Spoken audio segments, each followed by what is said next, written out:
We must accelerate plans within cities if we're to advance net zero and deliver on the ambitions of the Paris Agreement and UN Global Goals for Sustainable Development. World Green Building Council, a global action network, is leading the transformation to resilient and decarbonised buildings for a healthy planet and a better future for us all. We spoke to Christina Gamboa, CEO of World GBC.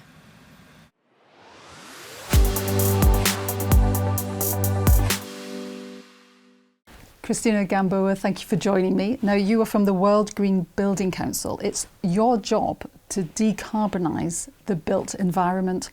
How do you do that? Yes, indeed. I am very proud to be leading a network that is in over 75 countries of green building councils and 46,000 companies. And together we're driving ambition and local action to make sure that communities benefit from all the efforts of taking out pollution from our sector, but also making sure that infrastructure is fit for purpose and that it improves our lives. Because it's difficult to do. One city is very different from another city somewhere else in the world. Yes, the world is so big and so diverse, but what we've learned at World GBC, let's say, is a way to connect with empathy of lessons that can be taken and leapfrog from different geographies in a way that is locally contextualized.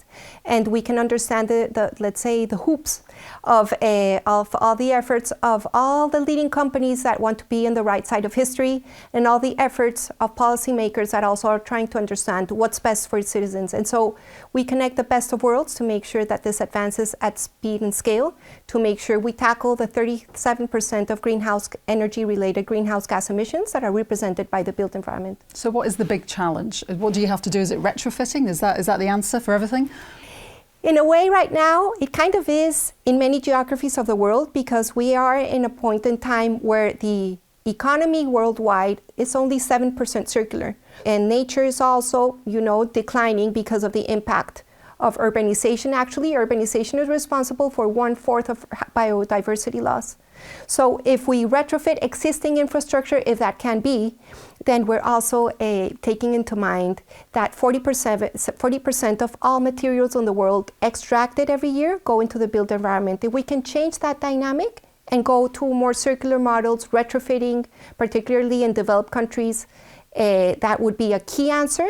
So we keep materials longer, improve the quality, and also make sure that, for example, in the developing world, we are also improving the quality of life of informal settlements, of houses that possibly don't have the right sort of solutions for being climate change ready. Now, you work across the world, so you need global policies, don't you? We need everybody working together.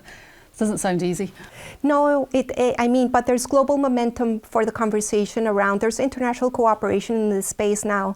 There's recently we've had some wins in the conferences at COP, the UN Climate Conference, in terms of the dialogue on built environment. It has been flagged now, and it's more understood that without buildings, we're not really tackling climate change.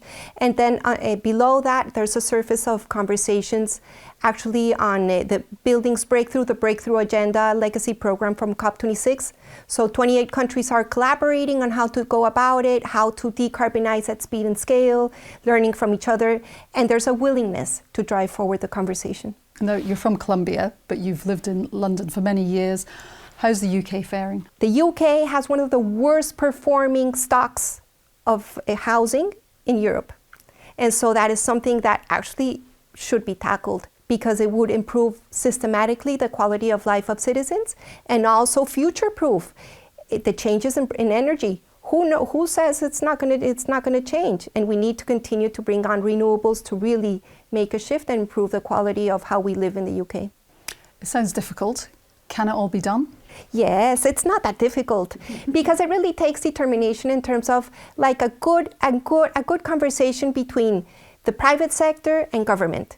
And actually, it is a mix of making sure that we have the right sorts of information flows for citizens to be empowered. So it's doable, and if policymakers also give a signal that we're going to be caring about minimum energy performance requirements, really caring about, the A to G grading and using it for the purpose it is, that is to improve the information and the performance, then we can get better results. Here's hoping. Christina, thank you very much. Thank you so much.